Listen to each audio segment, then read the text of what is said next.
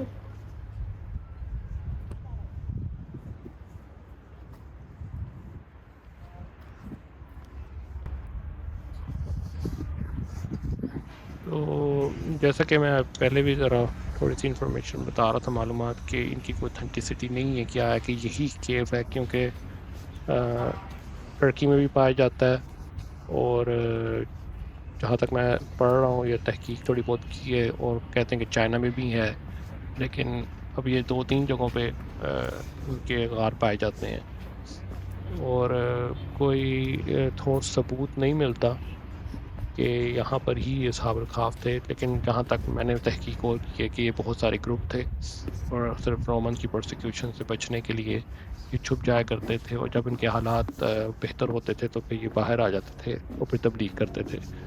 तो अगर आप हिस्ट्री पढ़ेंगे तो क्योंकि ये हज़रत ईसा को मानने वाले थे, ईसाई थे, तो आप देखेंगे इनकी हिस्ट्री में कि ईसाईयत तकरीबन 300 साल के बाद ही फैलना शुरू हुई है, जब उनको कामयाबियाँ हासिल हुई हैं।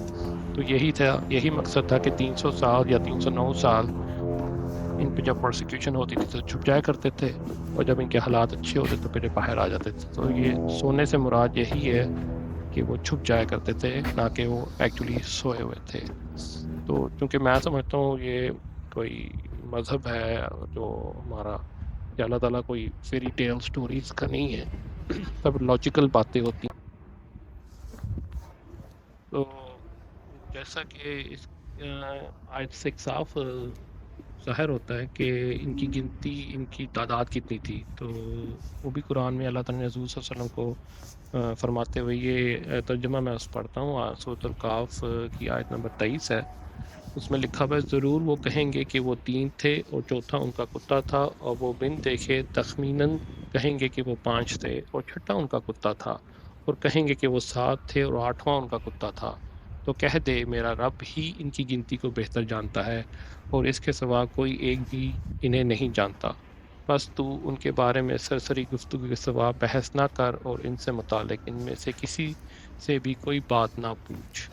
जब अल्लाह ताला ने हज़ूर सल्लल्लाहु अलैहि वसल्लम को ही कह दिया है कि इस पे बस सरसरी सी बहस करो और ज़्यादा इस पे पूछ-पूछ करने की ज़रूरत नहीं है, तो हमें भी मेरे ख्याल से बस जो कह रहे हैं उस पे ही मान लेना चाहिए।